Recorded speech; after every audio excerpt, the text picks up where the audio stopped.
Coming up on Locked On Dodgers, the Dodgers have dug themselves a hole in the NLDS. They are now down 2-0 after dropping another game to the Diamondbacks. This one, they had a lot of chances to make it a game, and they missed on almost all of those chances.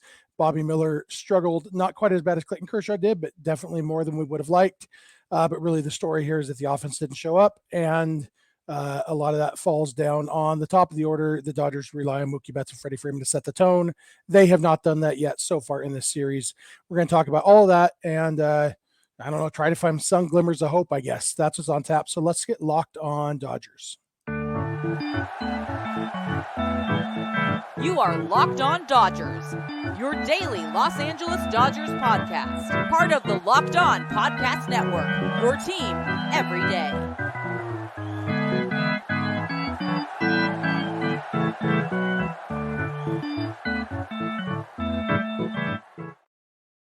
Hey, Dodger fans, this is Locked On Dodgers, part of the Locked On Podcast Network, your team every day. Thank you for making Locked On Dodgers your first listen every weekday morning. Remember, this show is free and available on all podcast platforms and on YouTube simply by searching for Locked On Dodgers. Or even better, go ahead and subscribe wherever you're watching or listening right now. Then you can be an everydayer just like we are. If this is your first time with us, I am Jeff Snider. My normal co-host is Vince Samperio, although it's just me today. Vince and I are both lifelong Dodger fans, just like you are. We've also both spent time covering the Dodgers in the press box and the locker room. So we're not quite insiders, but we bring you the smart fans perspective on our boys in blue every weekday morning. This episode is brought to you by Jace Medical. Empower yourself when you purchase a Jace case, providing you with a personal supply of 5 antibiotics that treat 50-plus infections. Get yours today at jacemedical.com. That's Jase medical.com. And jumping right in, this was a rough game. The Dodgers lost to the Diamondbacks in game 2 of the NLDS. They lost 4-2. Once again, the game was lost in the first inning, although we didn't know it quite as much. In game 1, the DBacks scored 6 runs in the first inning. And so we kind of had a feeling. This one, they scored 3 runs in the first inning, which is still manageable. And even after game 1, I kind of liked one of the things that Will Smith said was, being down 6-0, that's still manageable. It was that 3 more in the second inning that kind of really put that game away. This game, though, it was 3 runs, and the Dodgers ended up scoring 2. It was 3 runs is not insurmountable. Against the Diamondbacks, you would expect the Dodgers to score at least 3 runs. The D-backs got a 4th run later on a solo home run off of Ryan Brazier, which was it was a bummer. He was pitching really, really well. It was the 6th batter he had faced, something like that, and he gave up a solo home run and then got out of it. Just one of those things that, like, even though it didn't matter in the game, it's like, making it 4-1 at that point instead of 3-1 felt like a dagger. But the fact is, the Dodgers had chances in this game, and we said yesterday on the episode that it doesn't matter what Bobby Miller does. If the offense doesn't show up, the Dodgers won't win the game.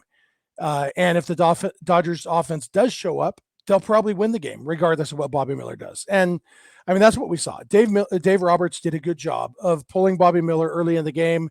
Miller's pitch count was up, and he just wasn't landing any of his off-speed stuff. We'll talk more about that later, but Dave Roberts pulled Miller in the second inning. And it's like, well, we had a day off on Sunday. We have another day off on Tuesday. Let's use the whole bullpen. And they did use the whole bullpen among pitchers who were available and good. The only guy who hasn't pitched so far out of the bullpen for them in the 2 games is, did Alex Vesia get in the game the other day? I don't think he did. I know that they didn't use Vesia in this game. They didn't use Vesia or Ferguson or Shelby Miller or Michael Grove. But they used the rest of the bullpen, their top guys. And the top guys did great. Ryan Brazier gave up the 1 home run. But other than that, like, they pitched 7 1/3 innings, and they allowed just the 1 run. The bullpen was great.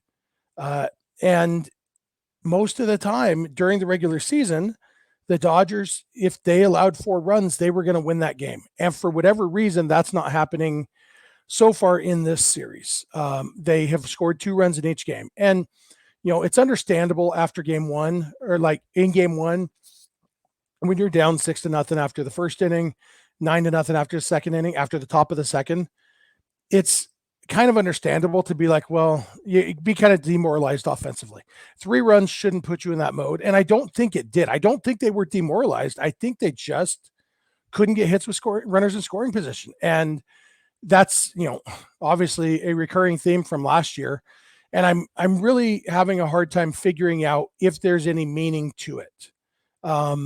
Because it's a different team than last year, like different players. Some of the players are the same, but some of them are different. And like Freddie Freeman has had success in the postseason before. He's been very good in the postseason at times. Mookie Betts has had success in the postseason before. And so it's like mathematically, scientifically, I feel like it's a coincidence, but that's not satisfying at all. And so ultimately right now, you guys know my philosophy. I don't believe in being sad until the season's over. And so I'm not like, I'm a little bit bummed that I watched 2 lousy games from Dodger Stadium, but I was at Dodger Stadium and it was honestly, other than the fact that the 2 games sucked, this is some of the most fun I've had at Dodger Stadium these last couple of days, meeting so many of you everydayers. Like Monday night was ridiculous how many of you stopped by and said hi to me. It was awesome. I love, one of the things I love about doing this podcast, one of the things I love about being a Dodger fan is having this connection with strangers and being able to go to my favorite place in the world and run into friends who I don't know. And, and I got to meet some friends who I've known online for a while, but hadn't met in person. My buddy Ray, who is an everydayer, he does stadium tours for, what's it called? Dodger. He told me the name of it. Dodgers 365 stadium tours. He does tours there. I've known Ray on Twitter for several years now. We interact a lot. I like Ray a lot. He knows his baseball. He knows his stuff. He's a smart dude. He's a good dude. And I got to meet him in person. Like it's so much fun being at the stadium. And by the way, shout out to Blythe from Dodgers 365 stadium tours. She wasn't able to be there because she's in Sedona visiting her ailing father. But shout out to her. Check out if you want to do a Dodger Stadium tour. Dodgers 365 Stadium Tours is awesome, and it's cool. You can tour the stadium. It's our favorite place, guys. Anyway, like so much of this was fun, except for the game sucking. And like I want to celebrate with my stranger friends. Like I love some of my favorite moments. Chris Taylor's walk-off in 2021 in the wild card game. So much fun. High-fiving strangers, hugging strangers. Max Muncy's walk-off in the 2018 World Series. And even though both of those seasons didn't end great, like I'm going to keep my hopes up. It's not rational at this point. The Dodgers, their backs are against the wall. They need not quite a miracle, but they need to win 3 straight games, and that's hard to do against anybody. The DBacks are a good team. And so, but you know what? It wouldn't have surprised me if the Dodgers had swept this series. It wouldn't have surprised me if after losing game 1, if they had won the next 3. So it's the same thing, winning 3 straight games. It's just their backs are against the wall, and they need to do it right now. And in order to do that, they need Mookie Betts and Freddie Freeman to step up. Mookie and Freddie need to hit. And whatever the reasons are, they need to get it figured out. And I don't know if there's big reasons or if it's just a slump at the bat at the wrong time. Mookie struggled in September. Freddie wasn't as elite in September as he'd been a lot of the season. So maybe there's something going on, or it could just be they picked a really bad time to have a couple bad games. And that would be the second season in a row that they picked a really bad time to have a bad couple of games. But, the season's not over yet. They go to Arizona, which there won't be a big home field advantage for the D-backs. It's going to come down to the offense again. And until that's not true, I'm going to keep saying it. If the Dodgers offense shows up, they'll win game 3. And if the Dodgers offense shows up, they'll win game 4. And if the Dodgers offense shows up, they'll win game 5. That's 3 big ifs, considering that they are 0 for 2 on the offense showing up so far in this series.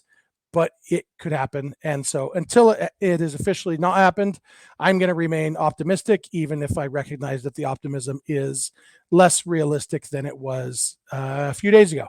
So I'm going to come back in a minute. We're going to talk about Bobby Miller some more, just a lot of stuff to talk about with this. So thank you for making Locked On Dodgers your first listen every weekday morning, and please keep it Locked On Dodgers. This episode is brought to you by Jace Medical. Modern medical care and treatment are important, but our global supply chains are fragile. Things like pandemics, natural disasters, and foreign travel may cut you off from the treatment you need. I have a wife with 3 kids, and we try to be as prepared as possible for emergencies, but medicine has always been a concern of mine. Jace Medical is the solution. Just fill out their online form, and one of their board-certified physicians will review it to determine whether medications are safe and appropriate. I did it a couple weeks ago when Jace first started advertising with us, and it was so easy. It was really quick, and I got my Jace case. If you're watching on YouTube, you can see it up on the screen right now. I got it like 2 or 3 days later. Just filled out a quick form. Sometimes their doctor will need to call you and ask a couple questions. With me, they didn't even need to do that. And look at me. If they didn't need to do it for me, they probably don't need to do it for you. But you just fill out the form, answer their questions, and their doctor will prescribe the medications and send them to you.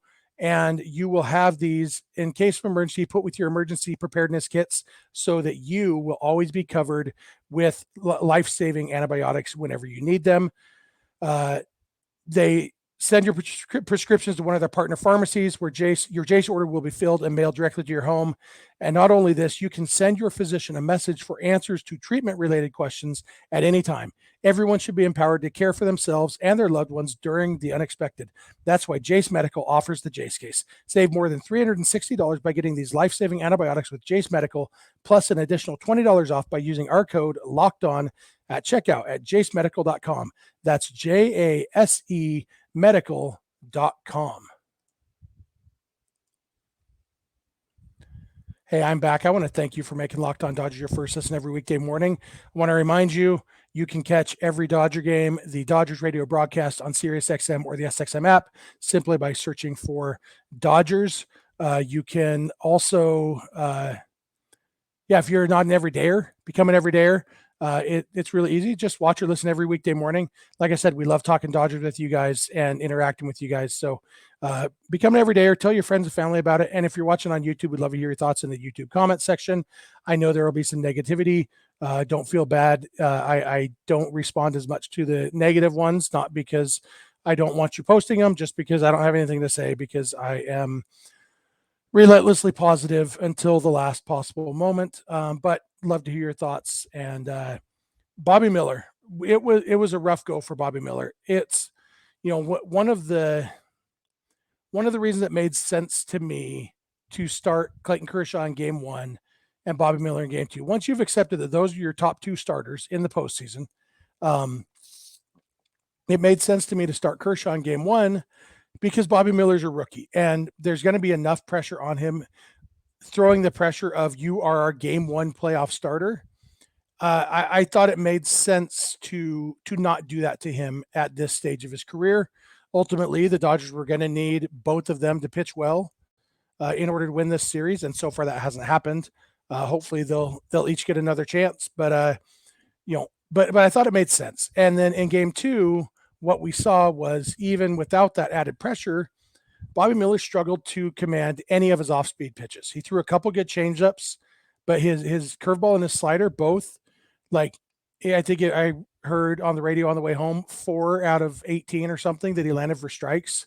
Just, he wasn't commanding those pitches. And when you throw 100 miles an hour, but they know it's coming, 100 miles an hour isn't enough. You got to throw 110 if they know it's coming. And the fact is, they were able to, if they could pick up spin, they were able to lay off the pitch and know it's probably not going to be a strike. I'm going to wait for a fastball and I'm going to jump on that. And that's what they did. And it wasn't as bad as Kershaw's start, but it was rough. And he threw way too many pitches, not nearly enough strikes. And I as a dad, I'm such a cornball. Like where I was sitting, I could see, I was basically right behind all the Dodger families. And so, watching Callie and Charlie Kershaw waving their towels was so fun. Seeing Brusdar Graterol's mom holding her granddaughter while she's watching her son pitch was awesome. Well, Bobby Miller's parents, and I assume his girlfriend, anyway, a younger girl that didn't look to have a family relationship resemblance. So probably a girlfriend. Anyway, the 3 of them were sitting in the front row of the loge section, right in front of Ellen Kershaw and her kids. And just watching them, and as a dad, I have a hard enough time watching my sons play baseball or any sport, and their games don't matter. Like, I can't even imagine being the parent of somebody pitching a playoff game in front of 51,000 people at Dodger Stadium. And I had gone to the bathroom at one point, and I was coming back to my seat, and Bobby Miller's dad was just leaning next to a pillar up at the top of the loge section. And I stopped and talked to him for a minute and kind of told him that, like, as a dad, I can't imagine what you're going through. And he said, yeah, it's awful. Like, nothing you can do, just watching. And, and it's hard for him to see his son struggle to find his command, and, and then, seeing the offense not helping him out. And it just, like, so many emotions for a dad. And, after the game, he, as they were leaving, he kind of caught my eye and he kind of shrugged, like, and he and Bobby's parents stopped and talked to me and my brother for a minute, and we talked, and, like, just these are people. Like, I was glad to see in both of these games, I was glad to see the crowd respond when the starters got taken out after not pitching well, respond positively. Both Kershaw and Miller got ovations as they came off the field, not because they deserved them because of the way they pitched in these games,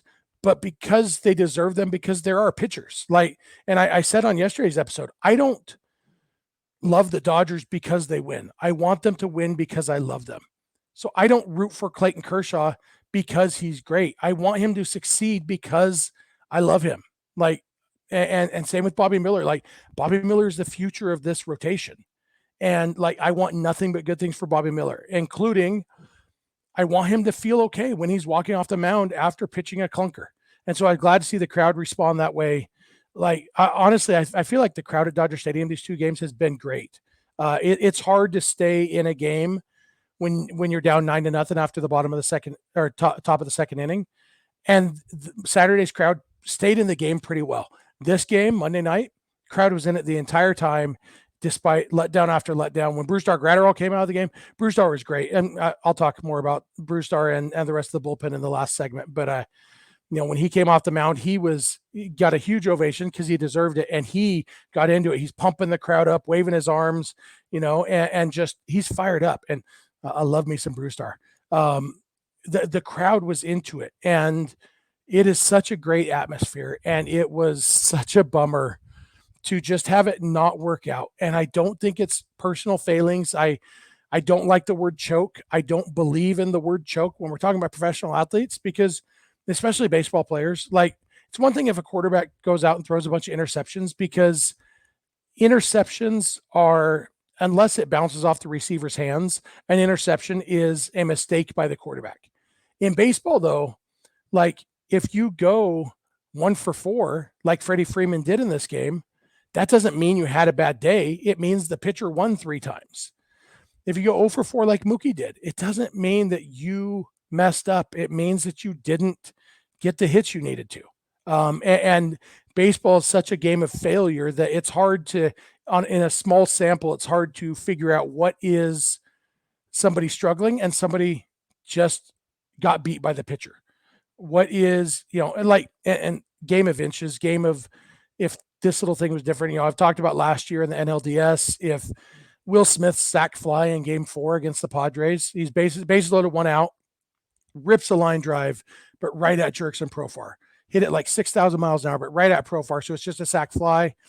If it's 10 or 15 feet to either side, it's a 3-run double. The Dodgers win that game, and they probably win that series, because I'm pretty sure I was scheduled to pitch for the Padres game 5. Padres had no pitching left. So, I mean, the game of inches, if Will Smith's line drive finds a gap, the Dodgers win that series. In this game, JD Martinez homered in the 4th inning with nobody on, after striking out with 2 guys on in the 2nd inning, or first inning, in the 1st inning. Like, if JD's home run comes with 2 guys on and said nobody on, it's 4-4, and we're still sitting in extra innings instead of me sitting at my parents' dining room table recording a podcast. Like, little tiny things. And, so many things could have gone differently that didn't. And some games they will. I know it doesn't make anybody feel better because they didn't. And unless they do for the next 3 days, or 3 games in 4 days, it's not going to make anybody feel better. But, if you're looking for a reason to remain optimistic, the fact is, after the second inning in game one, it was tied 2-2. After the first inning in this game, the Dodgers won 2-1. Like, those first and second innings matter. They count. But everything except, even with the offense not hitting, the bullpen has been so good. If the starting pitching can be a little bit better, if the offense can be a little bit better, like, thinking about winning 3 straight games, it's like, well, that's not going to happen. But thinking about winning game 3, that could happen. And then you do that, and then you think about game 4. That could happen. Then you think about game 5. That could happen. It could happen. I know it's obnoxious. I'm sorry. But, I assume people who come to this show every day are at least used to my optimism and won't hold it against me.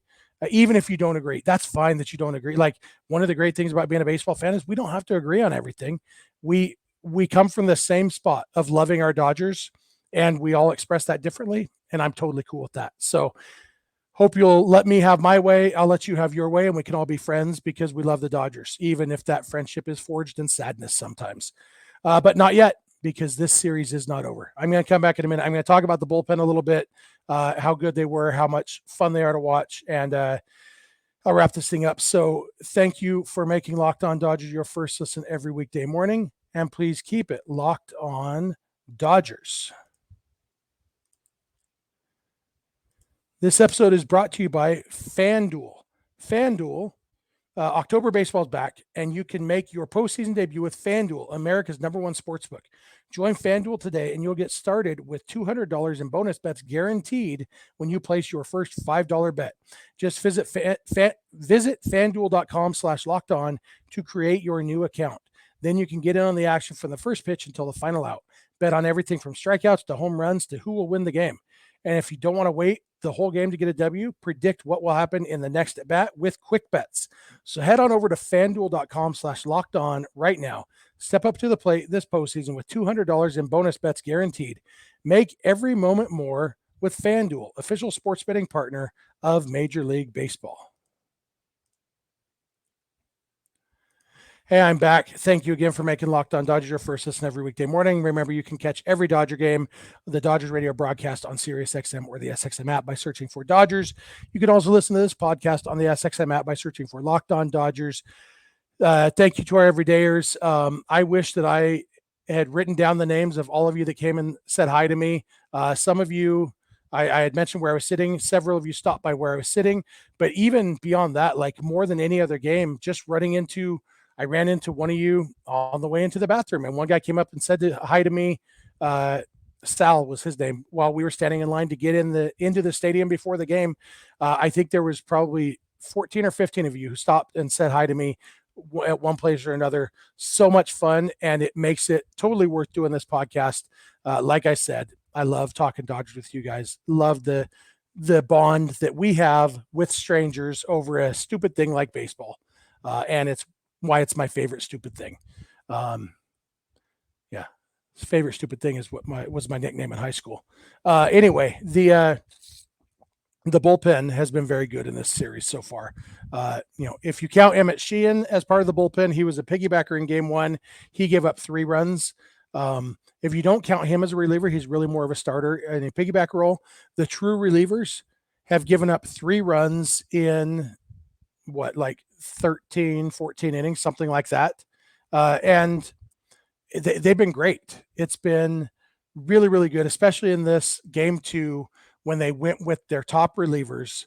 Everybody was great. Even Ryan Brazier, who gave up the 1 solo home run, he was awesome. And, at one point with the home run, he got as many outs as batters faced. He faced 7 batters and got 7 outs because he came in and Will Smith immediately caught Gerardo Perdomo trying to steal second.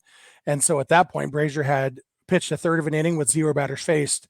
Anyway, he ended up pitching 2 1/3 and was very effective, other than second to last batter he faced hit a stupid solo home run. Everybody else, Brewstar was awesome. And I mentioned Brewstar a little bit. Like, I love Brewstar's passion. Like, he is so genuine. So you can't look at Brewstar Graterol and not smile. And I'm sure there are some people who aren't Dodger fans who don't like Brusdar. I can't imagine why, but people find dumb reasons to dislike people.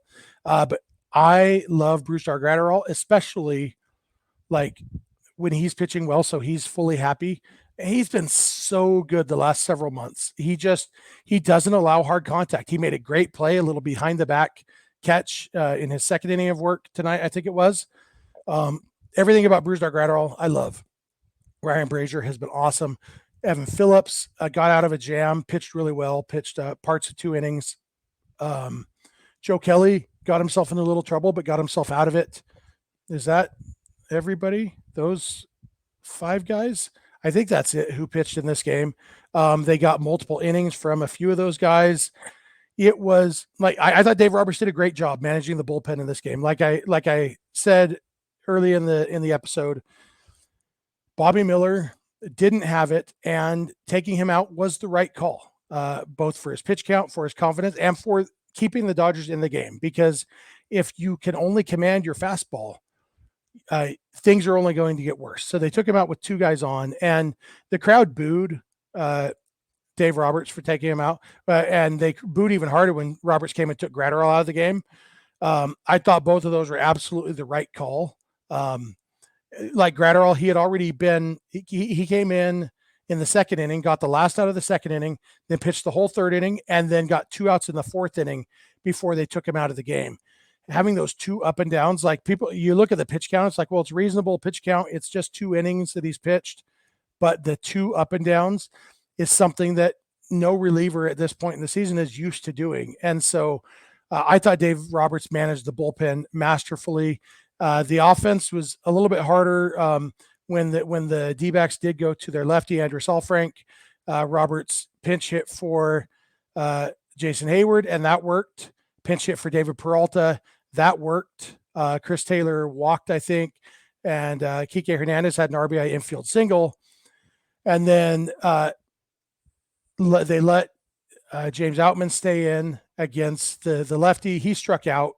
It was a rough at bat. Outman had a rough night. He struck out 3 times, was probably over anxious. And then the D-backs took out Saalfrank, brought in a right-handed pitcher, and at that point, Roberts pinch hit for Miguel Rojas with Colton Wong.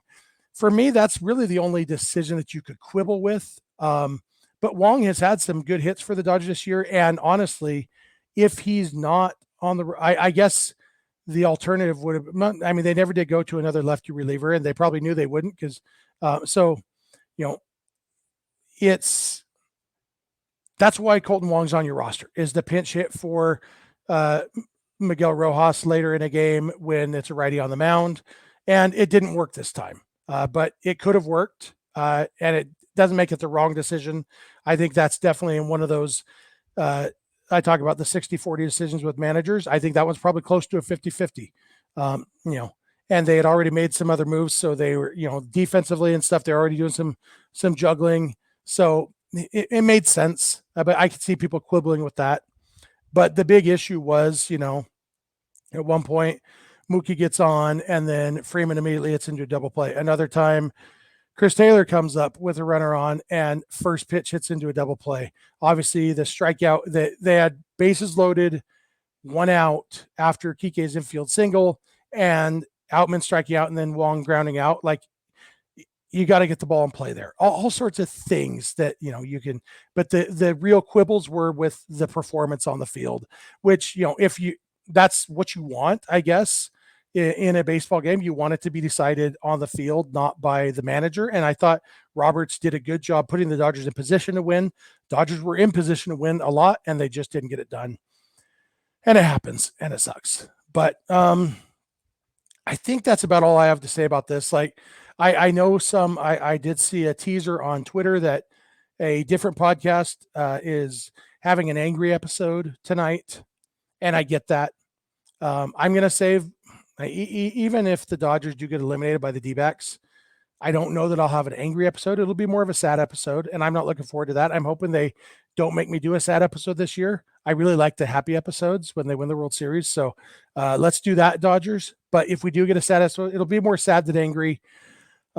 Because I love these guys. It's hard to be mad at the guys for when I love them as much as I do, and I want them to succeed because I love them, and it's love. I say love. I don't mean the way I love my wife and kids.